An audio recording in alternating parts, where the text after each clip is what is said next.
அருமையானவர்களே, இந்த நாளிலும் ஆண்டுடைய வார்த்தையை நான் இடத்திலே கொண்டு வருகிறேன். என்னாகும் 11 ஒரு சம்பவம் எழுதப்பட்டிருக்கு. அதில் 23:31 நான் படிக்கிறேன்.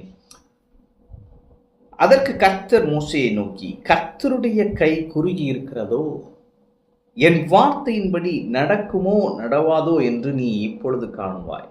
அப்ப ஆண்டவர் என்ன பண்றாரு? மக்கள்லாம் எங்களுக்கு இறைச்சி வேணும்னு கேட்குறாங்க. 6 லட்சம் மக்களுக்கு மேலே இருக்கிறாங்க. அப்போ அவங்க கேட்குறாங்க, எங்களுக்கு இறைச்சி வேணும், இருக்கிறாங்க.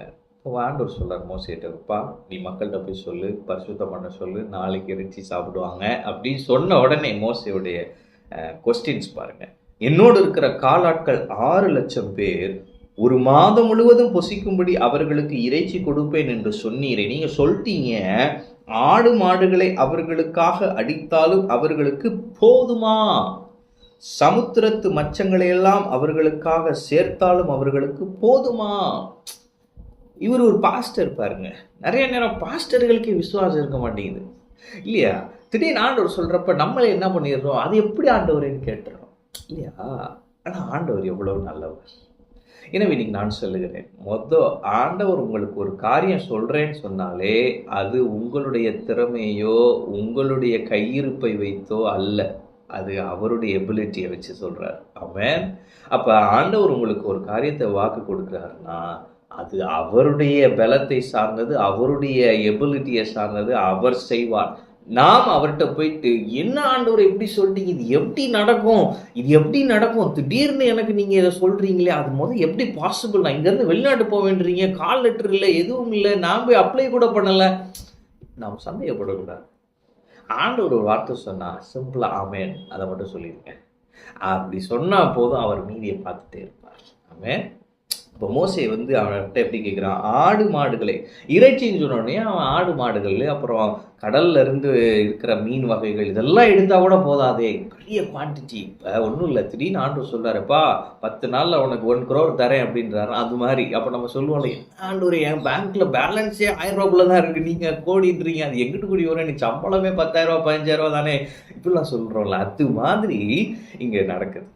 ஆனால் நம்ம பாடங்களை கற்றுக்கொள்ள வேண்டும். வெல்த் டிரான்ஸ்ஃபர் நடக்கும் நம்ம எக்ஸ்பெக்ட் பண்ணுறோம் பாருங்கள். அப்போ இதெல்லாம் நம்ம விசுவாசிக்கிறோம்னா நம்ம சந்தேகப்படக்கூடாது. ஆண்டவர் சொல்கிறதுக்கு ஆமேன் மட்டும் சொல்லணும். அப்போ ஆண்டவர் சொல்கிறாரு, என் கை குறுகி இருக்கிறதோ. இன்றைக்கி உங்கள் சூழ்நிலையை பார்த்து நீங்கள் எப்படி யோசிக்கிறீங்களா? ஆண்டவர் கேட்குறாரு, அப்பா, என் மகனே, என் மகளே, என் கை குறுகி இருக்கிறதோ, என் வார்த்தையின்படி நடக்குமோ நடவாதோ என்று நீ இப்பொழுது காண்பாய். என்னடா இப்படி என்னை நினைச்சிட்ட, இன்னைக்கு பாடுறா அப்படின்ற மாதிரி ஆண்டவர் சொல்றாரு. அவன் உங்க சூழ்நிலை நீங்க அப்படிதான் இருக்கலாம். ஆண்டவர் சொல்றாரு, இப்படிதான் கேட்கிறாரு பாருங்க, என் கை குறுகி இருந்துச்சு நீ நினைச்சிட்டியா, இன்னைக்கு பாரு என் வார்த்தையின்படி நடக்குமா நடக்காதுன்றதை இப்ப நீ பாப்பன்றார். அவன் எனவே உங்க சூழ்நிலையை தேவன் மாற்ற போகிறார். உங்களுடைய தரித்திர நிலையை கர்த்தர் போக்க போகிறார். உங்களுடைய பிஸ்னஸ் என்னங்க வருஷ கணக்காக இப்படியே தான் இருக்கிறேன், கிராஃப் மேலே ஏற மாட்டேங்குது, இப்போ என்னடானா சூழ்நிலையும் சரியில்லை. ஆண்டவர் சொல்றாரு, என் வார்த்தையின்படி நடக்குமா நடக்காதா என்று இந்த நீ காண்பாய். ஆமென். கர்த்தர் செய்வார். இருக்கிற எல்லா தடைகளும் நீங்கும். அவர் சொன்னதை அவரே நிறைவேற்றுவார். ஆமென். நீங்க ஆமென் மட்டும் சொல்லுங்க. 31 போட்டிருக்கு, அப்பொழுது கர்த்தரிடத்திலிருந்து புறப்பட்ட ஒரு காற்று. அப்பா, நீ தேடுற அற்புதம் இங்கிட்டு இல்லை, அவர்கிட்ட வரும். எனவே நீ அவரை நோக்கி பார். ஆமென். எனவே நாம் ஒத்தாசை வருகிற கண்மலையை நோக்கி பார்ப்போம். அவரே நம்முடைய கண்மலை. அவரிடத்திலிருந்து ஒத்தாசை வரும்.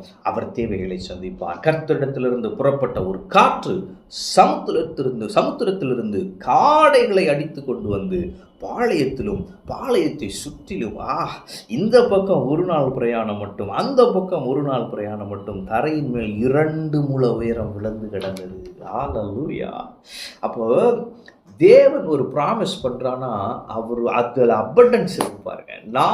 நம்ம இந்த லிமிட்டட் மைண்ட்ல அதை புரிஞ்சுக்கவே முடியாது. அது நல்லா அதை புரிஞ்சுக்கணும்.